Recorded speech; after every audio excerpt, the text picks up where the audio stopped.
You are listening to the Fly the W670 podcast. This is season 2, episode 20, new Cubs bullpen questions.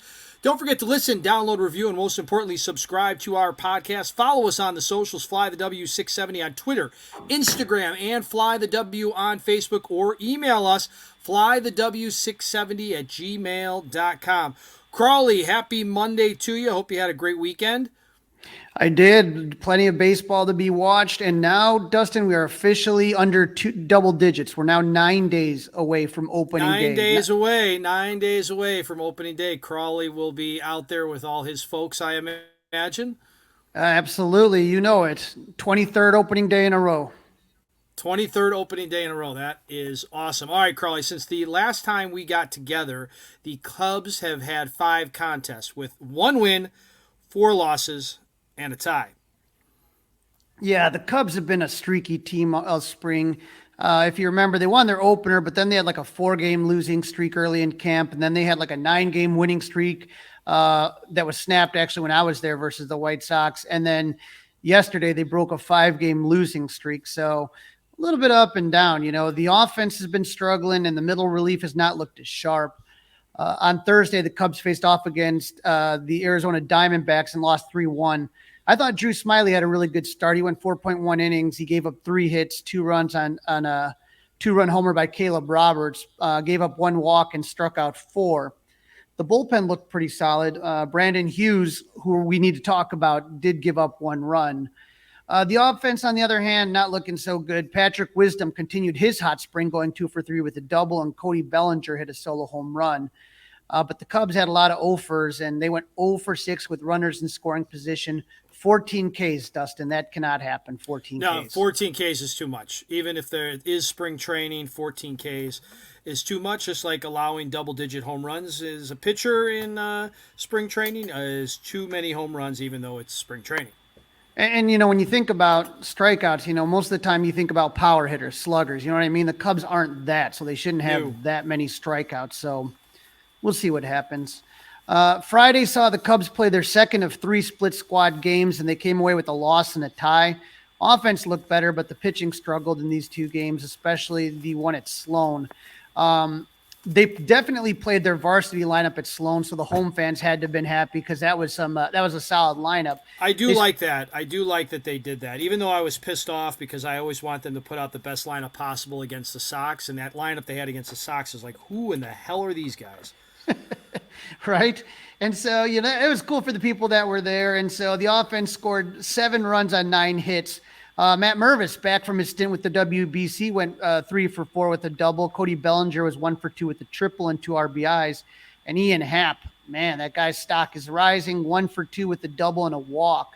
The team went 4 for 12 with runners in scoring position and struck out 7 times, but they walked 5 times. So all around a better performance by the offense. But Hayden Wesneski had his first bumpy start of the spring, going 3.1 innings, giving up 4 hits, 4 runs, 2 walks, and 6 Ks. He didn't look as crisp, and the walks definitely hurt him. He retired the first 8 batters he faced before walking Patrick Mesa in the 3rd with 2 outs. And he gave up a single to Jason Hayward, of all people, before striking out James Outman to get out of the jam. But then in the 4th, he walked Trea Thompson to lead off the inning. Max Muncy singled, and then J.D. Martinez hit a 3-run blast. So, you know, after the game, Hayden said, the walks are what killed me. That was it. Other than that, though, can't be too upset with the outing. Just need to lock in a little more. And I think that's a fair assessment, Dustin. You know, yeah, totally fair. He's had a real nice spring. I am not worried about Hayden Wesneski at all. Right. And again, just with these young guys, it comes down to avoiding walks. It's the difference, you know, between being able to stay up in the majors all season long and then having to work on things in the minors. They're not going to be able to put up with those walks. Against the White Sox at Camelback, Cubs roll out their JV lineup and tied the White Sox 4-4. Yan Gomes, who's been heating up lately, was 1 for 2, and he hit a 2-run bomb for the Cubs. Edwin Rios is looking real nice, added another home run because that's what he does. And Sergio Alcantara hit a home run for the Cubs as well. So 3 home runs. You're laughing about who's this guy. Cubs pitching did well. Cubs starter Nick Neidert, who signed a minor league contract this offseason with the Cubs, got the start, and he gave up a run in 2.2. Cam Sanders and Manny Rodriguez, they gave up a run, as did Brandon Little. So you get the tie.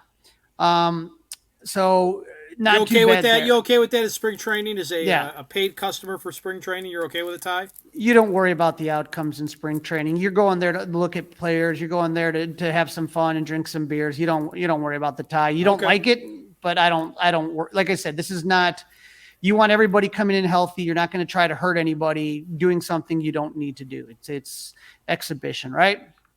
On Saturday, though, the Cubs offense disappeared again, a 5-1 loss against the Giants. Cubs only had 3 hits, Dustin. Patrick Wisdom with the double, and Edwin Rios had an RBI single. That was pretty much it. Adrian Sampson, I watched this game closely because I knew, we talked about it on the last show as far as, what he needs to do. He had his best start of the spring, going 4.1 innings, giving up 2 runs on 2 hits, 1 walk, and 6 Ks. But the most important thing is that he didn't give up any home runs.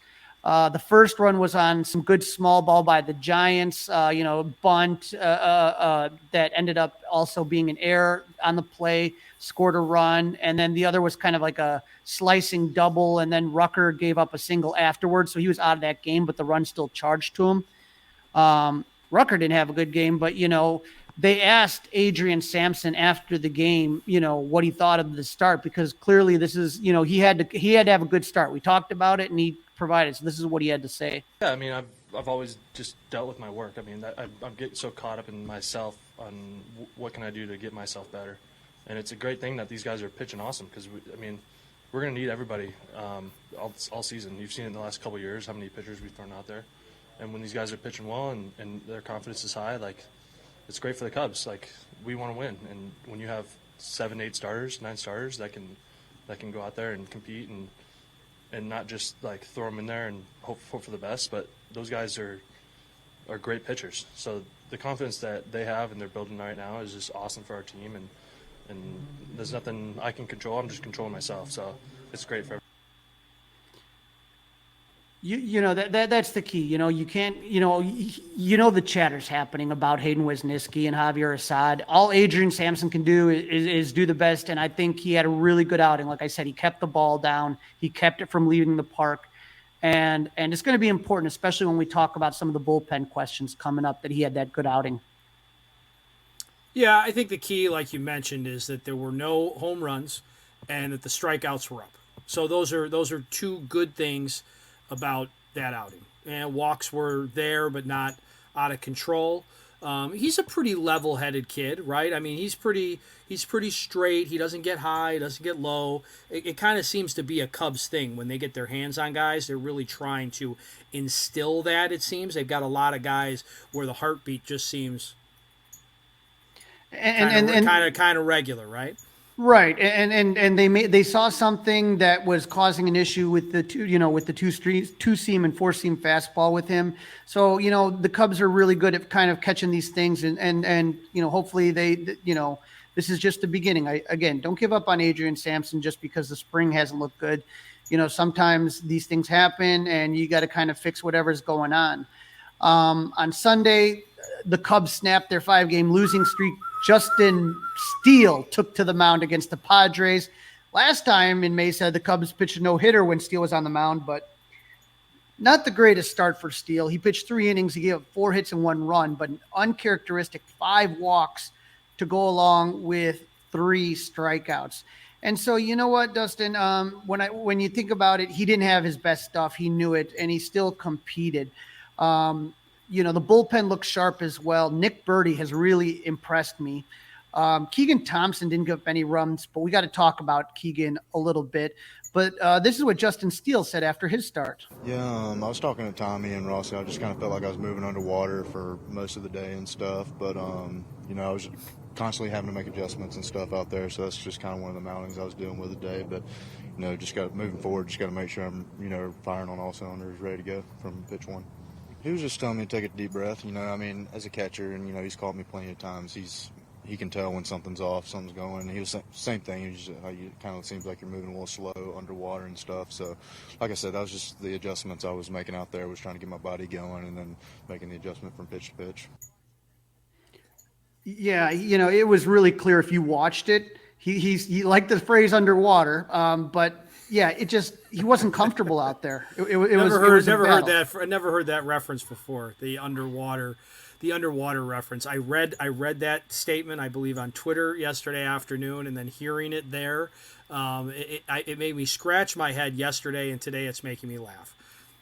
Yeah, I mean, everything was just a little bit off. It was just a little bit slow. You could see he was uncomfortable. He never really got settled, So here, you know what? Here's the thing. You're going to have those outings. I think it was John Lester that talked about, and I know other pitchers have talked about it in the past, if you have, let's say you have 30 starts, right? You're going to have 10 where you're going to have some really, really good stuff, and you're going to have 10 where you don't have good stuff, and you're going to have 10 that are going to kind of be in between. But it's how you do when you don't have your good stuff that really is going to make a big difference. Sometimes you're going to have to sit there and figure out a way to do it, even if you're not feeling great. And I thought he had an okay outing. Definitely not his best. You know what I mean? Yep, not his best, not his worst. Can always do better. He could always do worse. I'm not worried about Justin Steele either. He's gotten in a ton of work. I think he'll be just fine. Right, and for 8 innings, the Cubs' only offense came once again from Yan Gomes. He had a solo home run and an RBI single.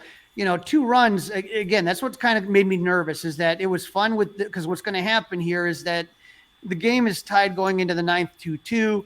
Don Nunez drew a leadoff walk, Nick Magical single, and then Nelson Velasquez, right back from the WC, hits a 3-run blast. The Cubs walk it off, 5-2, and it snaps their losing streak. And so, I just sat there and I was happy that they won, but just, a couple little issues is you're seeing that the offense is struggling, and that's what we've been talking about all off season, is that, where the run's going to come from, especially when they struggle. You know what I mean? Who's going to break them out of that? Yeah. Who's the slump buster, right? Who's the slump buster? Right. That was a really nice thing.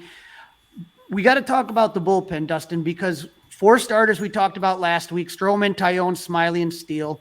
5th starter up in the air, Wesneski, Assad, and Sampson. We didn't really kind of hit too much on the bullpen last episode, and that's kind of where we got to kind of focus our attention on real quick here. The Cubs made some free agent acquisitions this offseason. Brad Boxberger, we know he's a veteran presence. We know he's a lock for the bullpen. Michael Fulmer and Julian Merriweather, those are the type of guys that the Cubs have really done well turning around and either trading for assets, or you could keep them if you're having a good season, right? Rowan Wick and Michael Rucker were with the team last year, and I think they're going to break camp. And Edward Alzolay looked like one of the best relievers I've seen as far as the bullpen this season. He's looked phenomenal after missing most of the season last year with an injury. So if you kind of do the math on that, that's 6 bullpen guys. That leaves you with 2 more spots. Now, if you asked me a week and a half ago, Dustin, who's in those 2 spots, I would have said Keegan Thompson, long man. He had a lot of success there last year. And Brandon Hughes, right? Only lefty. I think Ross used him a lot in high leverage situations last year. But it's been a strange spring for Keegan and Hughes, and I feel like their spots might be a little bit more doubt than they were about a week and a half ago. Keegan was really clutch last year. The Cubs had a bunch of injuries in the starting rotation. I thought he did well as a starter. He started the year as a multi-inning reliever. Brandon Hughes was called up with Christopher Morel in May and ended the season with 8 saves, 3.12 ERA over 57 appearances. If you remember, Dustin, the Cubs were really deliberate about both pitchers, and they were concerned about the workload last year, and they didn't appear in the early spring training games. Keegan came in later, and then Brandon Hughes followed afterwards, but Hughes has pitched in 4 innings. He's given up 5 hits, 3 runs, 1 hit batter, 3 walks, and only 2 Ks. As far as Keegan is concerned, he's looked better than Brandon. If you look at the box score, things look okay, right? He's pitched 4 innings. He's given up 1 hit, no runs, 2 walks, and 5 Ks. But there has been a notable decrease in his velocity. Last season, Keegan's fastball averaged around like 93, 94 miles an hour. And this spring, he's just, hitting 90, 91, and occasional 92. And so when you see that dip in velocity, you start to ask yourself, okay, is this injury related? Is he not ramped up enough yet? I don't know, Dustin, but I get very nervous when I see velocity drops. Well, as you say, definitely something to keep an eye on. Definitely something the next time we have Tommy Hodavi on with Mully and Haw, he's on every other week. We will definitely ask Tommy to give us an opinion on that one as well. But what about the guy or two that doesn't get the fifth starter spot? What are you thinking about those guys as far as the bullpen? Or you think that they're better served going down to the minors and being completely stretched out, Crawly? Well, it's very possible that, both Keegan, Thompson, and Brandon Hughes start in the minors. And so if that happens, Mark Leiter, you don't have any lefties if Hughes is not in the bullpen. And so you got to have one, I think. I think you got to have one. Unless you're going to make a free agent signing, I don't know who that would be. Now, Mark Leiter Jr. has good reverse splits. He pitches really well against lefties, so that might work.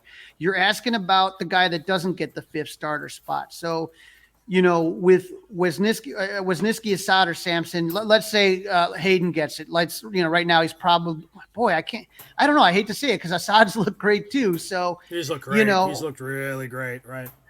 But from the comments David Ross has made about Javier Assad, he kind of likes him because Javier in the World Baseball Classic has been really doing that piggyback role. And that was the role that Keegan had last year and what he was kind of slated for this year. So I could see Hayden getting that fifth starter spot, putting Assad in as the long man, and then going with Sampson in the minors. So that's what I could see. But again, that the two spots then would have to be Assad and Mark Leiter Jr., and then Sampson goes down and Wesneski gets the fifth starter spot. That's the way I kind of see it right now. Okay. It's not. I'm not clicking my heels over that one, Crawly, but okay. We got a week left, so things can still happen. They only need 4 starters to start the season. They don't need 5 right off the bat. Correct. So a few other Cub notes. The Cubs reassigned 5 players from the big league camp, bringing their totals down to 51 players. Okay. Jeremiah Estrada and Caleb Killian have been optioned to AAA. Our guy, Caleb, optioned. Caleb, he was on the Fly the W podcast. So was Jeremiah Estrada. I think Jeremiah Estrada, when it comes to bullpen guys, he was one of the most impressive. I have a feeling you're going to see him in Chicago sooner rather than later. With Caleb, I think they're still going to work some things with him, to try to, see if he can really, progress to be maybe number 3 starter, But Jeremiah Estrada, I think, is going to be it's not going to take long for him to be on the big league roster. Some non-roster invitees, Bailey Horn, Eric Stout, and Nick Neidert, who start against the White Sox. They are signed to minor league camp. And some good news as far as Seiya. He's continuing to work his way back from injury. He's doing some more hitting drills, throwing medicine balls against the ground, playing catch at deeper lengths now. So, you don't want him to rush his way back, but it's good to see that he's making some progress. As far as coming back from that oblique injury.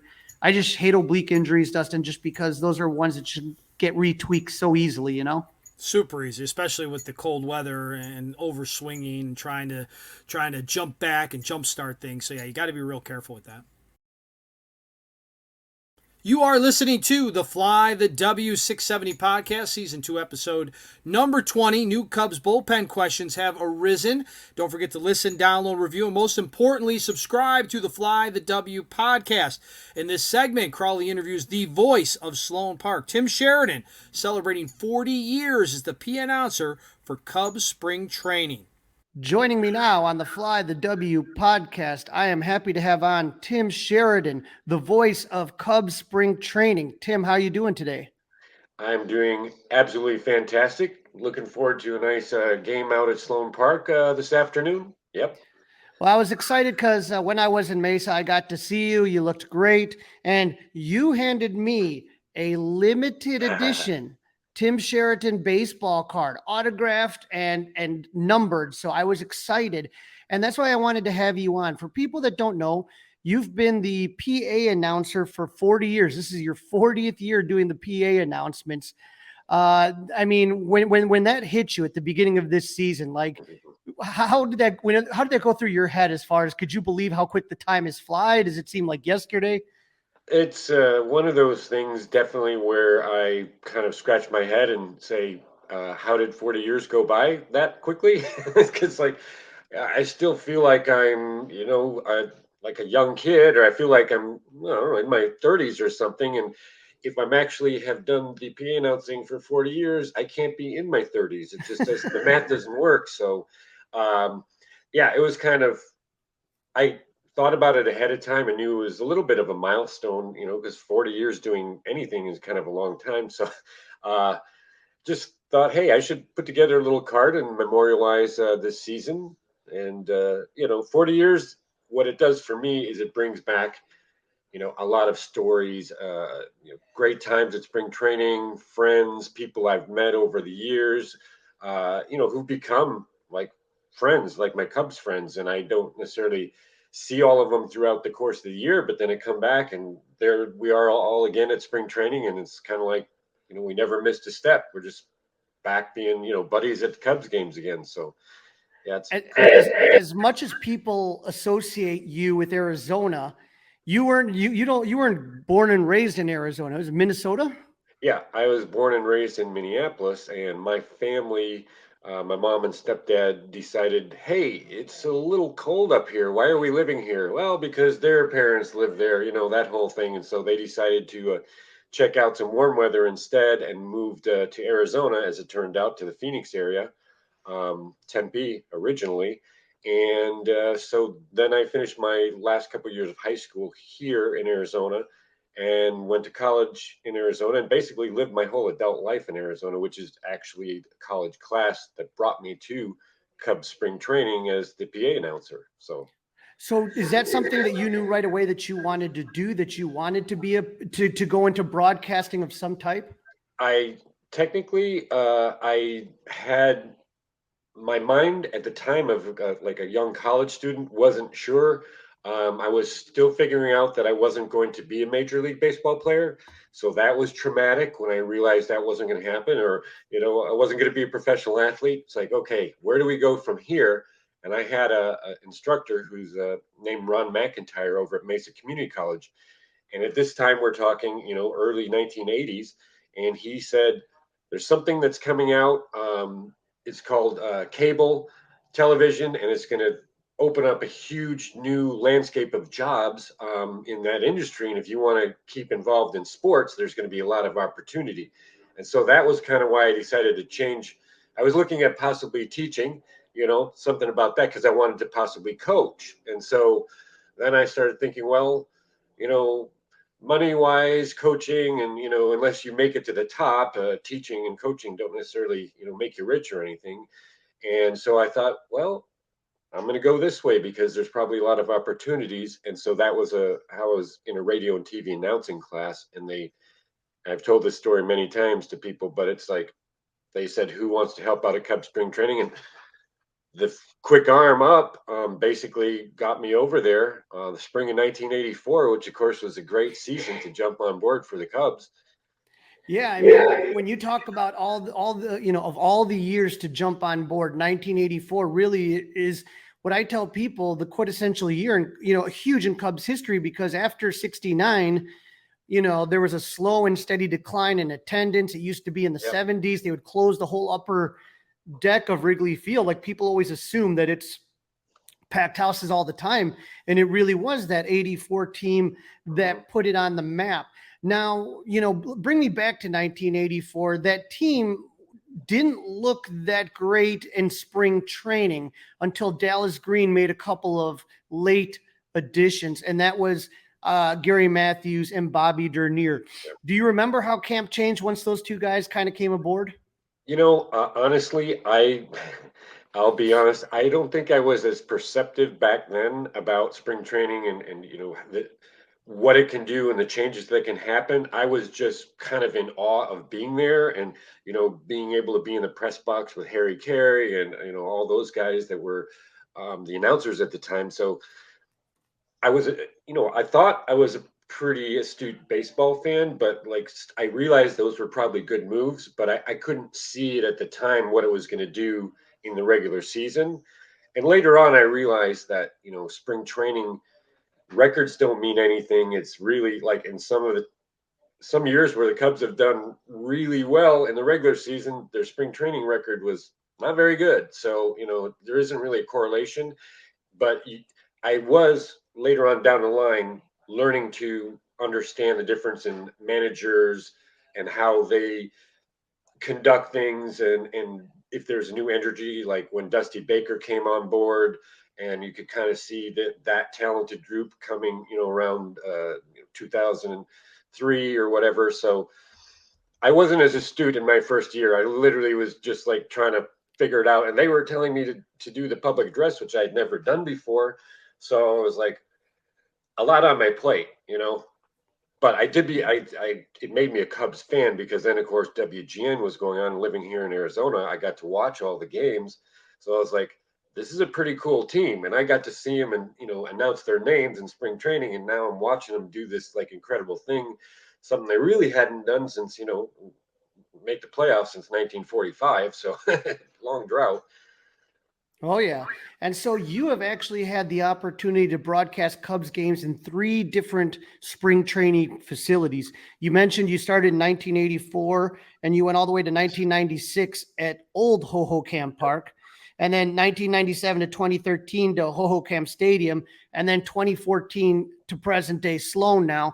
What would you say are the differences between those parks when you think about all 3 of them? What kind of comes to your mind? Well, it's literally night and day difference from old Ho Kam to Sloan. It's like old Ho Kam was one of those ballparks that was built on the cheap. It wasn't necessarily aesthetically pleasing to look at. It was concrete and metal, and just, I don't know.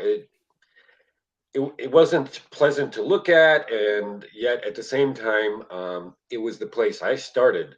And there was a really unique thing about that, is the press box, which was wide open to the elements, to the fans, and you could literally reach out and touch the fans' heads that were seated on that back row to the press box, and then it was wide open going all the way down.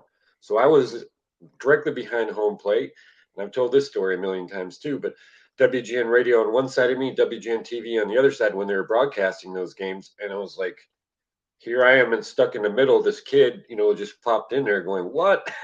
But the cool part, what I was getting at, is it was directly above the main concession stand. So that smell of, like, the hot dogs, the hamburgers, the popcorn, whatever that amalgam of like amazing ballpark smells was, it was just like waft straight up. And so every year when I'd come back, I'm like, the smell, I'd be, back at spring training, it just like hit me that this is the place, this is where I'm back. And now Sloan Park is just like the state of the art facility in spring training, bar none. And I can't believe, this is what's weird, that it's already the 10th year of Sloan, because it seems like that 10 years has gone by. And like I say, 10 years here, 10 years there, it adds up to 40, which is crazy. Now, you talked a little bit about, WGN TV on your right and on the left, the radio and all that stuff. You have had the opportunity. You mentioned Harry earlier. Milo Hamilton had been in there. You're talking about, I'm sure, Tom Brenneman. Oh yeah, yeah. We're talking about Pat Hughes and Ron Santo. Exactly. Yeah, and I love sitting next to Ron Santo, because here's a guy who's the quintessential Cubs fan, but was this great player and turned broadcaster. But he was like one of us. He was just a Cubs fan. So like you could just see the energy that he had, even in spring training games. He didn't want to lose. In fact, I shot some video one time. It was the last ball game I ever played at Old Ho Ho Kam. And so I knew that was going to be, somewhat historic, the last game of that particular ballpark. And it ended up going into extra innings, which they used to play back then. They don't do that really in spring training anymore. It's like 9, if you're tied, we're done. But we were going to an extra inning. I think it was the 10th inning. And I had one camera was trained on Ron and Pat doing their announcing, because it was like, this is historic. These guys are, as we know now, looking back, is pretty special. But it went into 10th inning, and so this video they have, and people haven't seen this, but he's like, because everyone has a getaway, they got planes to catch, and you got to get out to Wrigley, and he's like, slams his pen down, he's like, extra innings in the last game, who would have thought, all this kind of stuff. And they're a little bit crabby. And then I think it was Ozzie Timmons hit a walk-off home run to win it in the bottom of the 10th. And he just came out of his seat, and it was just like, you could tell, it's like just happy as can be. It's like, and that's a spring training game, and he was just loving it. So, yeah. That's definitely the passion that Ronnie brought. Speaking of passion, one of the great experiences that you've gotten to have in your life was to announce to the crowd that it's time to sing along with Harry Carey, the stretch. I mean, God, like I said, for somebody that grew up in the area that I did, you got that job in 84. 84 is, for me, my Cubs realization, that first year that hooked me in. Yeah. That had to have been, you had to have known it was special at the time. And now looking back, I mean, clearly has to be a highlight to think about you being the one that would announce that Harry Carey's, sing along with Harry. I mean, tell me about that. Well, and the cool part about it is the fact that, I mean, the whole thing is amazing looking back on it, and is all like special and very cool. But because they didn't have, it was a very rudimentary PA system, and they didn't have all the audio stuff that they have now. Where at Wrigley Field, Harry would just sing off his WGN microphone, and they'd introduce him. He literally had to physically come over to me, take my PA mic, and I would introduce him, and then start singing over the PA mic. So there was actual physical, connection of handing him the mic and doing that and introducing him. So that was really special. And I was lucky enough to, videotape. I would have my camera with me all the time back then. I started with 35 millimeter photography, and then went into, as soon as like kind of home video cameras came about, I just asked people, hey, do you mind if I bring this camera in the booth? And I'm like, go ahead. They probably didn't think anything of it, but what I knew is I was capturing history. And there's one time, how Harry used to, wave the microphone around. I'm filming as he's doing that, and he cracks my camera, hits the, so you can hear it actually hitting the camera. Luckily, it didn't break it or anything, but so it was special. One of the times, or actually, I'd say it happened more than a few times. There was a locking mechanism on that PA mic, the old one that we had at Old Ho Ho Kam. And he once said earlier, before the game or whatever, he'd say, Tim, when you hand me the mic, make sure that it's locked on. So I'm just ready to go. So, of course, I would do that, hand it to him. And invariably, he would say to the entire crowd, Tim, is this thing on? And so it's like, well, just like we discussed, Harry, yeah, it's on. So, and everybody else knows it now too. Oh man, just those memories of Harry absolutely cracked me up. Now as you kind of sit here now and you think about Sloan Park and the record that was broken on opening day this year, from all your time, your 40 years, have you seen kind of a growth as far as spring training, as far as fan interest and kind of the business of spring training baseball? Completely. It's like totally changed into the aspect of, I think, back, in the early mid 80s. I think the owners just thought of it as, hey, we're just getting these players ready for the regular season. And then at some point, and I think that coincided with, WGN and cable coming out there, that, hey, we could, fans are coming out here to these games and they're interested, and we can sell beer, we can do all that. So whenever that kind of, is probably somewhat gradual, triggered, the owners are like, yeah, we should keep on developing. And that's kind of what happened. I remember when I first started, they weren't even playing music during the games, between innings or anything. And it was like a scrimmage game. That was because the Mesa Ho Ho Kams at the time were worried about getting charged money by ASCAP, the music licensing company. So it was like, oh, they're trying to make money because they gave money to charity and that type of thing. I said, you need music between innings. It's like the 1980s now. It's just like too dead. These people pay money here. You can't just have them, sit around. And I didn't have any advertising to read back then either. It was like a couple PAs for the program. Hey, buy your program, and that was it. And so along the way, the Ho Kams had a lot of control, and it slowly kind of was taken over by the Cubs. And so by the end of right before they moved off to Sloan Park, in 2013, I think was the last year over at Ho Ho Kam, the newer stadium built in between 96 and 97. They had someone who was in charge of selling advertising. And so they were trying to make as much money as they could. It was probably money for them, money for the Ho Ho Kams. I literally got to a point where I was reading nonstop copy between innings, of advertising of all kinds. And when the Cubs came in, they said, you know what? We don't want to subject our fans to that. Nobody needs to hear, whether it's a PA announcer reading this stuff or just hearing advertising coming at you the whole, between innings. And so now I absolutely love it because they play cool videos on the big screen. I have like a few reads here or there that are, important tie-ins. But other than that, we concentrate on the seventh inning stretch. Joe Montana just did it yesterday or Friday. And so for me, I think it's a far better fan experience now, but it was definitely old school and things have changed for, making the dollar. That's, what the world revolves around, it seems. So the owners know that. Now in 2015, the Cubs shocked everybody by they made it to the NLCS 4 games away from the World Series. And so, the 2016 team comes and, I'm sure spring training at that time was absolutely nuts thinking that the Cubs were going to do it.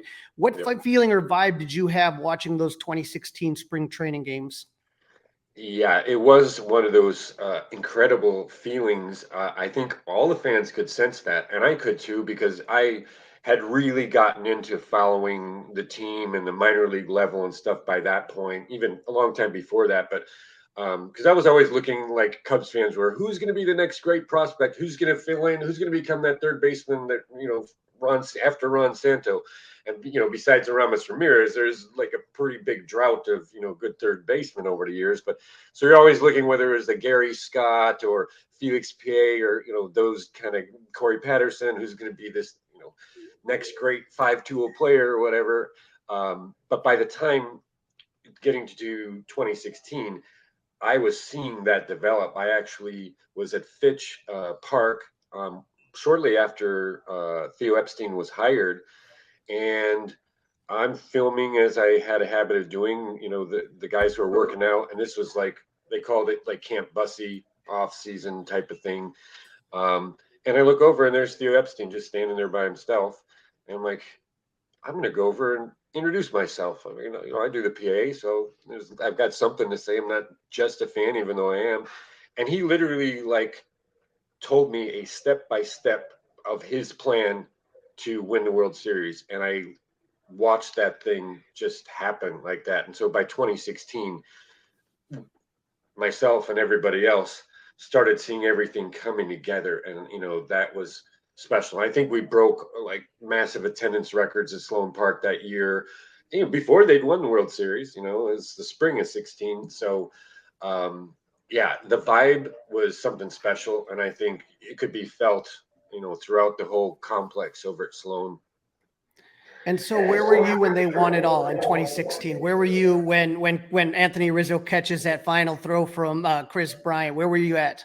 Well, I wasn't in Cleveland, which I would have liked to have been. But in fact, who knew that they were going to win it all? But I wanted to at least get to some Cubs playoff games. So I was actually at the Cubs when they played San Francisco. I was at the Wrigley Field for 2 of those games. And so that was amazing. But by the time it got to World Series, I was back down in Arizona and I was at a sports bar. So it wasn't as special. I mean, still 108 years. It was damn special, but yeah. So. Well, the reason it is truly special is that you were the first PA announcer at a Cubs home game to say, "Ladies and gentlemen, your World Series champion Chicago Cubs." something like that. Yeah. Oh my God. And I was not there. What was it like that very first spring training day when you got to say those words? I mean, that had to have been goosebumps Oh, and the crowd had to have been going nuts. it was crazy. And it was like, I was thinking to myself, man, I'm going to be, because they won it in Cleveland, and so of course there's Cubs convention and different things that happen in between, but at a Cubs home game, albeit spring training, I was the first one to be able to say that to, 16,000 people. And it was, I mean, I was just like floored and like super happy and intense and like say goosebumps. It was all of those things together. And I know the fans too, just like hearing those words that everybody had dreamed about for so long and had never been able to happen, to say it, it was pretty awesome. Now, as far as 40 years of broadcasting, I'm sure that's probably one of your top memories of being the PA announcer. What would you say at Ho Ho Kam or at Sloan, whatever, in your spring training? What are some memories that really stick out for you of 40 years of broadcasting? Oh my goodness. Like I say, I think some of those memories of the early days, being in between Harry and Ron Santo and all that, I, I knew that it was really cool and I appreciate it, and this is why I filmed it at the time. But looking back, it's just like I just was so lucky to be in the right place at the right time. And in life, sometimes that's what it's all about, just like being in that class and raising my hand quickly. Um, so those are super special because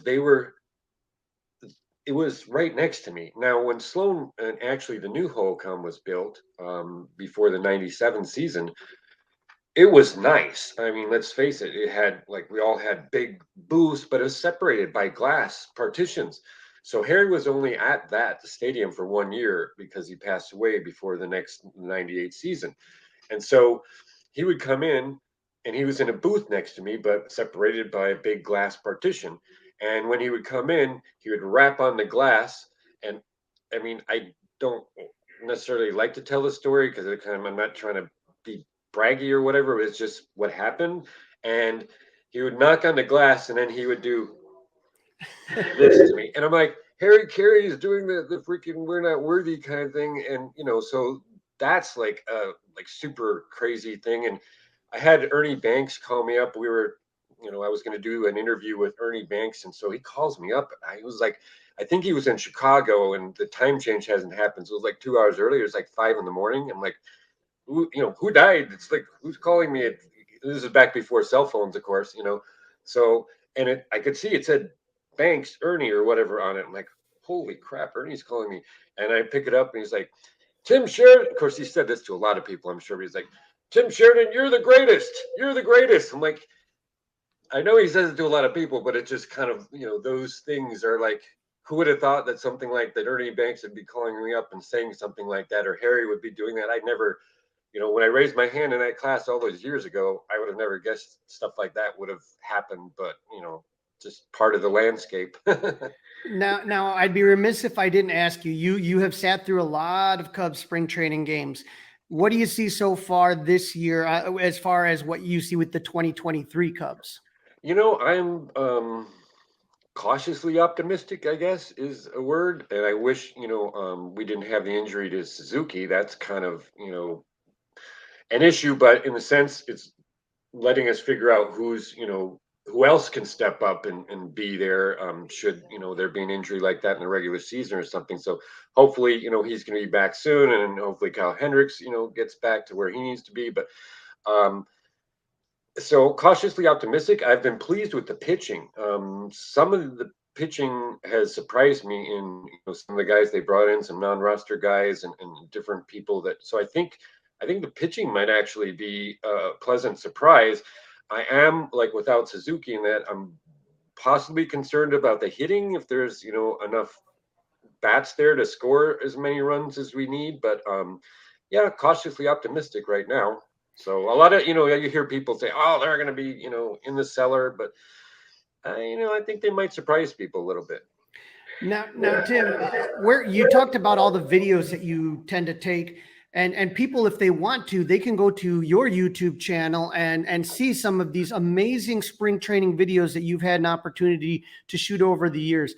Why don't you do me a favor? Tell our listeners where they can find you on Twitter, YouTube, any social media that you have content that people can see, because I've seen it before, and you have a lot of great stuff that, because of copyright issues and stuff with YouTube, we got to be careful with.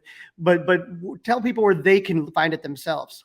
Yeah, basically, I have a website that I've had actually, which is kind of also shocking that I think this is the 19th year. So, Boys of Spring, boysofspring.com. And that was basically, the thought was, I love the Boys of Summer, the book about the Brooklyn Dodgers that Roger Kahn wrote when I was a kid. I read that book, and it, like, huge baseball book, and so I thought, hey, my niche is spring, so I'll be Boys of Spring, Boys of Summer. So I've had that website for 19 years, and you can access everything there. But also, if you type in Tim Sheridan YouTube or Boys of Spring YouTube, it'll all come up. Same thing with Twitter and stuff like that. So you can find me basically anywhere between Tim Sheridan and Boys of Spring, the combination of that. Everything is connected to my website, so you can see videos and different things there. And I had a guy, John Antonoff, who'd been a photographer who had been shooting for me since I think 2011 or so for the website, and he does an amazing job. So yeah, so there's just all kinds of content. If you're a Cubs fan and you haven't seen it, there's probably a few things you could enjoy there for a while. Yeah, John Antonoff was on the show, and he mentioned you. Okay. The Baseball in Focus is John's Twitter, in case you're interested. But yeah, stop by. I'm telling you, Cub fans, I have seen Tim's work, and it really is a trip down Cub memory lane, is the way I would describe it, to see these guys before they hit it big, when they're young, just having fun, and kind of the atmosphere that Tim was describing of some of the older stadiums before kind of it got a little bit bigger, when it was just kind of a bunch of guys just having fun and talking smack, and that Tim was kind of the fly on the wall on that. So check that out for sure. Yeah, Tim, one of my favorite videos, I was just going to say, is the one with Sandberg, Grace, and Dunston in the hitting contest over at Old Fitch Park. And they're, they would score points by hitting doubles and home runs and all that. And Dunston just like digs himself a hole, like, hey, I'm gonna win, and whoever loses got to pick up all the balls, type of thing. And he's like, Dunston had a way of talking, and so that was totally a fly on the wall thing. And I think it's maybe the video itself is, I don't know, 5-6 minutes long. It's not hugely long, but it just captures like a feel of spring training, like you don't see possibly anymore, of guys just having fun, that they were actually friends and stuff. So yeah, that's one of my favorites. There's stuff like that that's just kind of classic stuff. Well, Tim, I really appreciate you coming on. And if anyone is going out to spring training as well, maybe you can find Tim Sheridan and get yourself one of these cards for your collection. I know I will be taking care of mine, but Tim, I thank you so much for coming on. We look forward to having you on in the future. And thank you so much for 40 years of being the voice of Cubs spring training. It means a lot to Cub fans. You're a welcome voice for those of us that go out there, and we appreciate everything you've done for us. Well, thank you. I just feel lucky to, have been a part of it and still be here doing it. Hard to believe, but yeah. So thanks so much. Enjoy always talking about the Cubs. So anytime, I'm here with the stories. All righty, Tim. We love you. You take care, bud. You too, Crawly. Take care.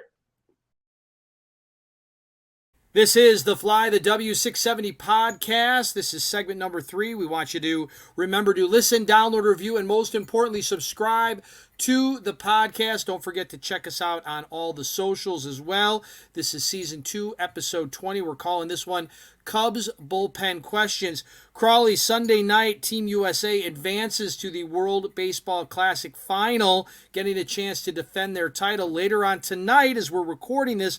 On Monday, we're going to find out who they will play in the World Baseball Classic finale on Tuesday.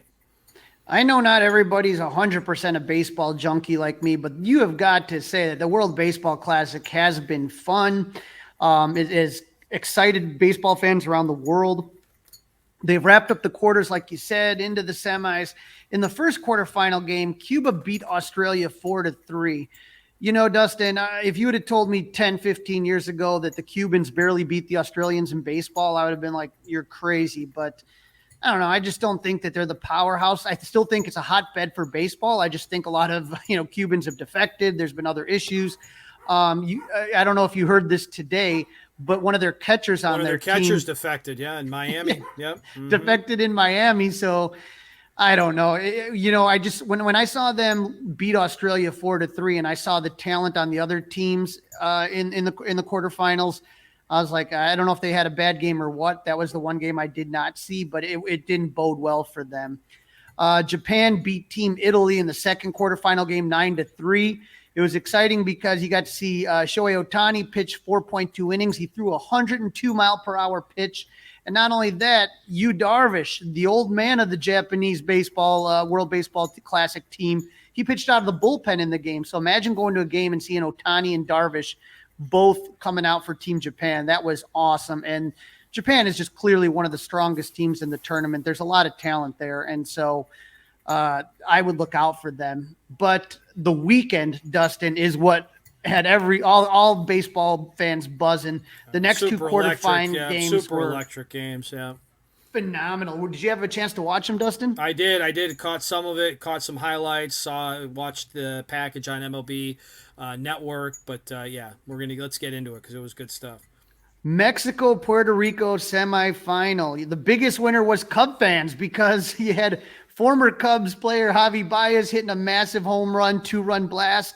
Eddie Rosario hit one, and Puerto Rico was quickly up 4-0 after one inning. Cub fans should also be excited because Marcus Stroman pitched well, and he's had a great World Baseball Classic. He pitched 4.1 innings. He gave up 2 runs on 5 hits, 1 walk, and 2 Ks. So, Stroman put him in a position, to win it. They're up 4-2 in the 7th when the wheels fell off Team Puerto Rico. Alexis Diaz, brother of injured Mets closer Edwin Diaz, gave up a double and 2 walks. He could not retire a batter. All 3 would eventually come around to score as Mexico took a 5-4 lead, which turned out to be the final.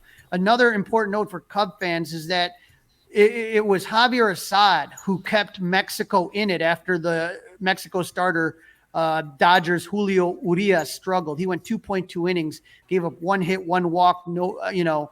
So he struggled. So Assad comes in and stops the bleeding. 2.2 innings, gave up 1 hit, 1 walk, no runs, and struck out 4. So as far as Cub fans are concerned, Javier Assad is the biggest story coming out of this tournament. You know what I mean? Yep. Assad looks great. And you're right about Marcus Stroman looking great so far in the WBC as well. Really exciting stuff. I mean, it's really, really good stuff. And the last quarterfinal game was the most, I think, I don't know, you could argue either one of the weekend games were exciting. But Team USA beats Team Venezuela 9-7 in a back-and-forth matchup with a ton of twists and turns. U.S. jumps out to an early 3-0 lead in the first before Venezuela scored 2 of their own in the bottom of the inning. The U.S. added single tallies in the 4th and 5th to make it 5-2. Then in the bottom of the 5th, USA manager Mark DeRosa, former Cub, calls in Daniel Bard out of the bullpen, who in front of a sold-out crowd and millions more watching on TV came down with a case of the yips. Dustin, when you see a guy with the yips, it's the worst thing to see. It's just, oh man, I couldn't believe it the way that it just went down. He gave up a walk, and I'm not talking about a walk. I'm talking about hitting the backstop, like not even close to the catcher, like 5 feet wide of the catcher. He gives up a walk. The only one that came close to being a decent sequence for Bard, he gave up a infield single that kind of was a chopper that went over his head in between, the shortstop and the pitcher. Nothing you can do on that. Then he throws another wild pitch that isn't even close. He hits Jose Altuve in the hand and possibly ended his season with a fractured thumb. He threw another wild pitch and then walked another batter. I mean, he wasn't even – I would have been scared to death if I was in that batter's box before DeRosa finally pulled him out. But the damage was done, and by the end of the inning, Venezuela was up 6-5. I don't know what DeRosa was thinking leaving him in there. That was insane. Yeah, I don't know if it was that he didn't have somebody. He wanted the guy to try to get right. Very interesting call. Something I guess he won't be second guessed on, because we're going to find out in a minute about the outcome in this game. Yeah, Venezuela scored another run in the 7th to make it 7-5 before Venezuelan pitcher Jose Quijada had his own bouts of wildness, gave up a walk to Tim Anderson, a bloop single to Pete Alonso, and then he hit JT Realmuto to load the bases before getting pulled for Silviano Bracho. But the first batter Bracho faces, Trea Turner, unloaded a massive grand slam to put the U.S. out in front 9-7, and that would be a final. And all I got to say, Dustin, is I sure as heck hope DeRosa bought Trea Turner a steak dinner, because he bailed him out big time. Big time. Yep. So all kinds of steak down in Miami for him. There's no doubt about that. And look, I understand, like, a guy's kind of struggling. You don't want to maybe get somebody up immediately, see if he can work. This is an elimination game, Dustin. You know what I mean? I know, some people think of the World Baseball Classic as not being, this is what you're trying to do. You're trying to win. All these guys that are not in camp, they left camp to make a commitment to the USA to win. And again, DeRosa doesn't have managerial experience, so. But the way that Bard was missing, it wasn't like, he just ran into a little, this one single he gave up, that was some bad luck. You know what I mean? It was just a ball that landed in the middle of two infielders. Nothing you could do about that. But everything else, Dustin, it wasn't close. The guy clearly didn't have it. And the second that he hit Altuve, I would have, by that point, it was way too late then. But you still let him have another at bat, still let him face another batter after that. I mean, he could have hurt someone. He did really hurt someone, but he could have absolutely hurt someone. And that was, to me, that was some malpractice on his part. I mean, DeRosa talked before the game, he was going to, take it like a game 7, and that's what it was. It's win or go home. And that was, like I said, if it wasn't for Trea Turner's heroics, Team USA doesn't. That would be the top. I mean, and that would be the topic today. We'd be killing DeRosa, right? He would have gotten killed all over the place for that decision. So yesterday, Crawly, it was U.S. and Cuba. I thought that game still delivered. I mean, Paul Goldschmidt with a home run, Trea Turner 2 more home runs. Who doesn't like to see USA pounding on Cuba a little bit, right? And now we've got Mexico taking on Japan tonight, that semifinal game, and then the winner of that one gets Team USA on Tuesday. So pretty cool stuff. I mean, Tuesday's going to be much-watched TV. Now, for me, the U.S.-Cuba game, I mean, that was just, it was kind of a little bit of a letdown. They pounded the ball, and man, oh man, Trea Turner's looking like he's worth every cent of that contract, doesn't he? Never, yes, to answer that question, yes, but never a letdown. I mean, I didn't need, I was, let's fly the flag, let's have a good time, and let's pound Cuba. That's fine with me, especially with the use of the long ball. I mean, it's not only chicks that dig the long ball, Crawly. This guy likes the long ball as well. Again, USA beats Cuba 14-2. They get the winner of Mexico, Japan. So by the time you guys are listening to this, we will know who will be playing for the championship, and can Team USA repeat as World Baseball Classic champs. Well, Crawly, that's a wrap. Don't forget to listen, download, review.